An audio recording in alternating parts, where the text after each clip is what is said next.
guys? What is going on this Friday afternoon? How you guys all doing? This is the Club with the Man 1993, and I feel like for some of these random little special videos I do, I need to make like a neutral wrestling background for me, because I feel like I've come across a couple times where I'm kind of like, okay, I want to put something in an introduction without, of course, giving away, the topic of the video, even though you see it in the title of the video, of course, for the stream.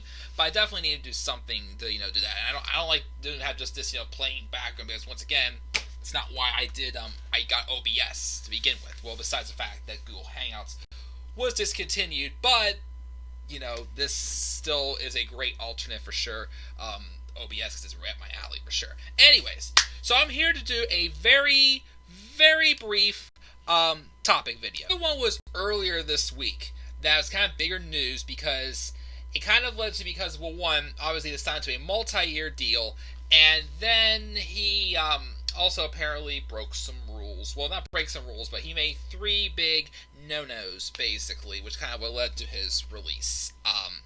Let's check the live chat. We have the people in the live chat first. We got Charlie Kelly. What's up, Charlie? And TN Couponer, saying how Curtis Hennig would be perfect for NWA and make a great national heavyweight champion. I definitely agree. And then good riddance, Velasquez, for sure. We'll talk about them for sure. So let's get rolling into this, guys. So obviously, mentioning in the live chat, the 2 releases I'm going to talk about very briefly in this brief stream. Again, I was going to just pre-record this, but because of the second person, that's why I'm like, okay, I got to go live about this one for sure, because I know a lot of MMA people would definitely want to discuss this release. So the first one that was just announced yesterday, which I'm surprised his tag team partner did not go with him. Curtis Axel, or Curtis Hennig, in the live chat. Son of Mr. Perfect. I hate to say it, but it's been a long time coming. I'm not sure why they've hung on to Curtis Axel as long as they did. Although, personally, I actually was always, had a lot of hope for Curtis Axel, for sure. Definitely underutilized, had a lot of potential. WWE did kind of give him a push when he was with Paul Heyman. But first, also, let's look at how many different stables or tag teams or little factions or how many different gimmicks Curtis Axel had during his time in WWE. And I may not remember all of them. Of course, he was in the Nexus as Michael McGillicuddy. And then, of course, he eventually was revamped to Curtis Axel after the Nexus died.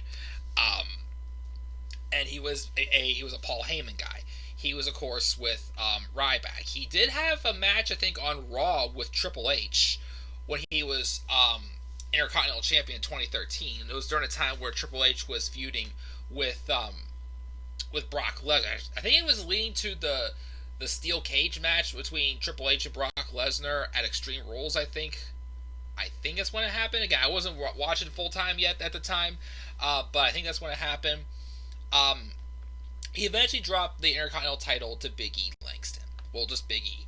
Of course, he was kind of feuding with CM Punk as well whenever Punk did that awful second feud with Ryback. Although both his feuds with Ryback weren't that too good. First time, because this was not the right time for Ryback to be in the main event scene. And 2, the second time around is because, no one cared for Ryback at that point, unfortunately. They ruined him with the 7 straight losses, and, that's not a regular story. But after he lost the Intercontinental title, he really went to pretty much nothing. And then he kind of got recognized again when he was coming out for the Royal Rumble in 2015. He didn't even get to the ring because Eric Rowan, who was not in the Rumble, keep in mind, Eric Rowan, just the week before on SmackDown or whatnot, had lost his spot in the Rumble match because that's, the story about, there was some storytelling with it the whole time when, Rowan was part of Team Cena and whatnot, all that bull crap. So I guess Axel wanted to come out, and remember, he was attacked by Rowan, never even entered a match, so Rowan replaced him, and that's when Axel's like, I'm still in the Rumble, the whole Axel Mania thing started. Eventually led to him and Damian Sandow, who went from, being over, and he should have just been regular Damian Sandow, gave him Macho Mandow instead, and and then they had to drop it because that's when Hogan got in trouble with some comments he made in some videos, so they had to drop the whole Axelmania thing. So then he went irrelevant, which of course is one of his future gimmicks, Mr. Irrelevant, which he was called whenever they brought back the brand split. And then after that, it was just like he kept doing so many things with Bo Dallas. Whether he was feuding with, having matches with Bo Dallas, or he was tag teaming with Bo Dallas. I remember there was one time a couple years ago where Bo randomly turned on Axel and beat him down, and Axel had just turned face. But it was just he was a face and he disappeared. It was on main event for a long time before becoming a heel again. With the Miz Taraj, but I remember there was a time again when Bo attacked him and basically making Axel a babyface, and the following week on Raw he had a match against Bo Dallas, and I remember it was in Axel's wherever in Minneapolis, can't remember where Axel was from, but somewhere in Minnesota. He got a huge pop in that match. He got great reactions. I'm like, this guy can do it. Like, I really believe him. Heck, I wanted him to go to SmackDown, the first Superstar Shakeup. Like, put Axel on SmackDown. They may actually try to give Axel something to do because Ryan Ward, which I thought was head writer at the time, no, it ended up being Road Dogg, who made Jinder Mahal world champion. If Jinder Mahal could be world champion, Curtis Axel, no doubt about it, could have been a world champion. I still think Curtis Axel could have been a great world champion if booked right. But then, of course, they had him with the Miz Taraj, which basically was just Miz and two cronies, Bo Dallas and Curtis Axel. And then they had this whole thing where, I'm sorry, I forgot as well. I completely forgot about this one as well. Remember the Social Outcasts? Like in the beginning of 2016, in 2016, there was just four jobbers: Heath Slater, Adam Rose, Bo Dallas, and Curtis Axel. They became a four-man stable known as the Social Outcasts. And I think it blew up in smokes after Adam Rose got in trouble, then got released in like May or June of 2016. But yeah, I forgot about the Social Outcasts. But so after The Miz went to SmackDown and Dallas and Axel stayed on Raw, they obviously were trying to, make names for themselves. So they couldn't call themselves the A-Team because that's already, copyrighted. So that's why they started calling themselves the B-Team. And then they started just like getting lucky and winning matches that they obviously weren't supposed to be winning. And to me, I actually kind of liked how they made, for a brief month or two, I felt they made the gimmick work. To me, it just looked like two guys who pretty much figured that they were nobodies. Like, what bothers me about wrestling, especially MMA fighters, which of course we'll get to that when we talk about Cain Velasquez. When some people come in, I'm not saying Cain Velasquez is one of them. Some people come in, they act like they think they know the business, and they don't. They think that they actually know how to win a match, and they don't. Well, even though I know in real life Axel and Dallas knew how to win matches, I felt they played this idea, the fact that, they're pretty much losers. They played it up really, really well, I think. And I thought it worked. Like this, I actually was behind the B team. I'd say until about SummerSlam. Then I started to not care again when they feuded with the Revival. I mean, at first I'm like, cool, but then I'm like, I actually like that their first theme they song has a B team. Before then they had B team, go, go, go. And after that brief feud with Matt Hardy and Bray Wyatt, which I could have done so much more with, they went irrelevant again. And the B team just appeared on SmackDown again as just some random crony here and there for someone random. And so I was expecting Axel and Dallas actually to both get released back on April the 15th when they released all those other superstars. But I definitely am surprised actually that Bo Dallas didn't go as well. But it's a shame because I did think Curtis Axel had potential for sure. Like Tia Kupar has been able to go to NWA and be a world champion there. I mean, I definitely think he can be a world champion if booked right. It's a shame, but I'm glad he got out. I'm hoping he's going to be able to go out and do much more. Oh, of course, also getting Ryback, if I didn't mention that before, with him and Ryback. And Ryback even put him over on one of his podcasts, saying that he's definitely very underutilized for sure and should be treated much better than he is. But I agree. So, Curtis Axel, I do wish you your best in your future endeavors. Sorry it just didn't work out for you in WWE. You definitely had a lot of potential. I saw a lot in you for sure. Unfortunately, it just did not happen for Axel. Let me see here in the live chat. Yes, we did waste our money on Velasquez. Don't remember the Outcasts. Yeah, again, I completely forgot about the Social Outcasts. B team, job. Yeah, they are former tag team champions, but and I think Axel was a tag team champion when he was Michael McGillicuddy when he was with the Nexus. I think he was. I'm not sure. I mean, he was definitely tag team champions briefly with Bo Dallas before they dropped them to the Revival.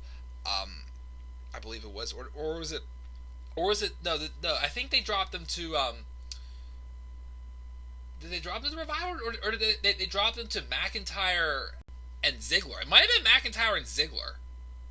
I think it was them actually. Yeah, I think it was them because I don't remember the Revival having a brief tag title run because I remember it was McIntyre and Ziggler won them very briefly right after sometime after SummerSlam.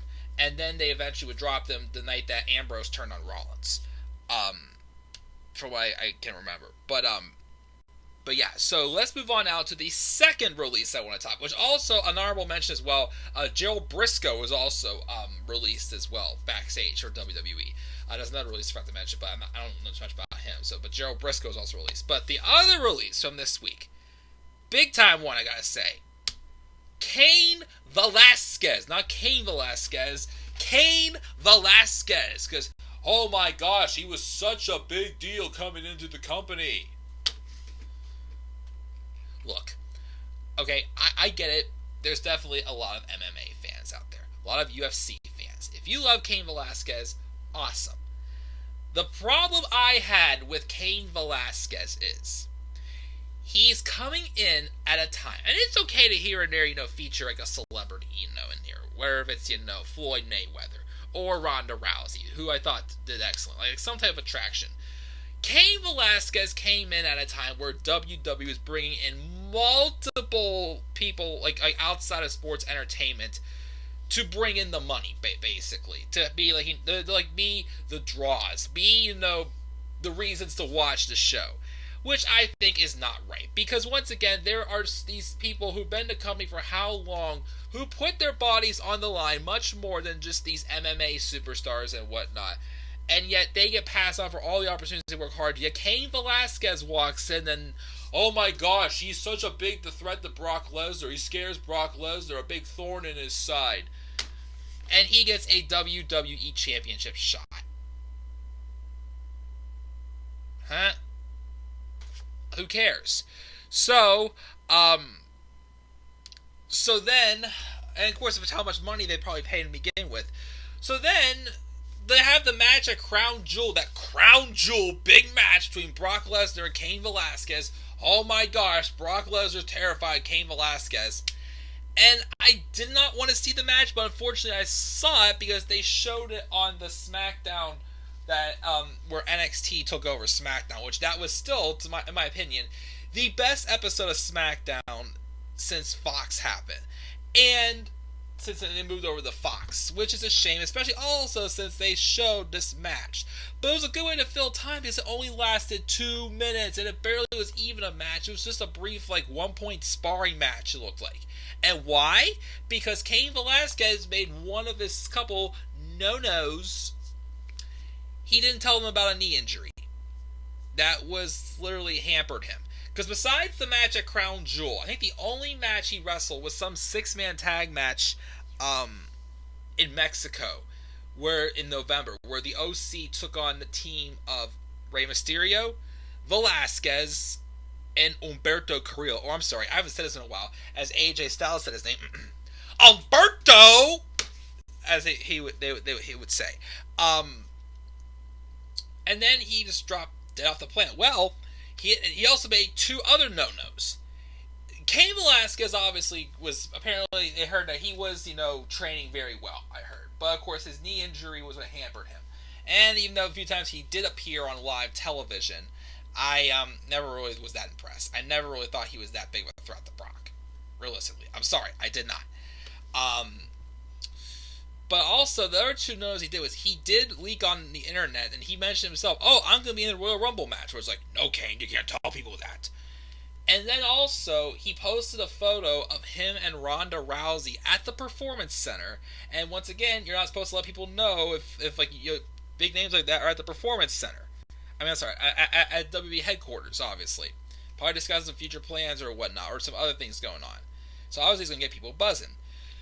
So Cain basically did not know how to stay in character and behave on social media. And also, he was reckless and didn't even tell WWE about his knee injury as well. They paid him all this money just for that. So because of that, get your butt out of there. And honestly, who cares? I don't think he even ever had a profile on the WWE app. Neither did Tyson Fury either. Which good, because I'm sorry, I don't care about them at all. I mean, if your MMA fans care, cool, awesome. Me, I do not. I really do not whatsoever. And you know what? I'm glad WWE released him. I don't care. I had no desire to see him on my TV. I'm sorry, I didn't. And again, WWE, you can't be bringing in all these, these random celebrities just to make a draw of your show, because you rely on that rather than building new stars. So, I don't know. I've heard maybe Velasquez may go to AAA, because that's where he would fit in very well with, like people like the Mexican League and whatnot, which, if he does and he succeeds there, good for him. I just had no interest in seeing him in WWE. Sorry, I didn't. I didn't know who the heck he was when he showed up on SmackDown on Fox in his debut. I found no reason to care. I'm sorry. Especially also with the fact that I'm knowing WWE's policy, thinking that, he draws viewers, thinking that, like a big celebrity name they announce ahead of time, because they can't leave anything for a surprise anymore. Nothing. Everything has to be announced, because that's going to be able to draw the viewers in. Why not let the natural reactions happen for us to, go nuts like we did when the Hardy Boys returned? Imagine the pop Daniel Bryan would have gotten when he started doing offense again, and we had no clue he had been released. I mean, he had been cleared. Edge. Even though there were rumors on the internet, WWE never made any hints that he was coming back. That surprise was pulled off great, I thought. But yeah, that Kurt Angle's return to the ring in 2017 should have been kept as a surprise. Other things as well should have been kept as a surprise. Not just, they're going to be here tonight. It's like, why get excited then? But yeah. So, Axel expected. Velasquez, I didn't really expect to happen. But again, I'm sorry. I'm kind of glad they got rid of Velasquez. Especially also since he couldn't, keep in character and just start revealing a lot of things behind the scenes. More so acting like a fan rather than an employee. But again, I'm sorry. I had no desire to see the guy in here. And also, why did he get a WWE title opportunity? If they wanted to do him and Brock at Crown Jewel, fine. You didn't have to have the title involved. Capiche? But nope. Blood money. But yeah, guys, that's all I gotta say about this. I want to come up here and briefly talk about those two releases for Curtis Axel and Cain Velasquez. Anything else going on in the live chat? Save a lot of money by dropping Cain. MMA sucks. Cain versus Lashley would be interesting to see, either in wrestling or in MMA. Maybe, yeah. Again, I still, believe it or not, still want to see that match with Brock Lesnar and Bobby Lashley. Do it at SummerSlam. Seriously, if SummerSlam is going to be able to happen, do it at SummerSlam. What are you waiting for? You're going to have nothing to do right now the way it is. Why not have the match at SummerSlam? Let me see here. Yeah, Goldberg is more of a threat to Brock, and they established that. The match at Crown Jewel sucked. Yeah, again, it was a 2-minute sparring match. That's all it was. 2-minute sparring match, basically, 2-minute boring sparring match with 1 point maybe involved in it, something like that. I say it because I was once in the martial arts, and I was in 2-minute sparring matches. I won some, I lost some, but it was a fun time. But anyways, guys, that's going to do it for this special stream. Again, I probably would have just done this, if Velasquez was not involved, I probably would have just pre-recorded this, but that's why I can't do this one live. I'll be back here live again later on tonight for my SmackDown review. I'm just going to chill tonight, watch SmackDown live, and just see how it goes. Probably not going to be anything special, but, we'll see.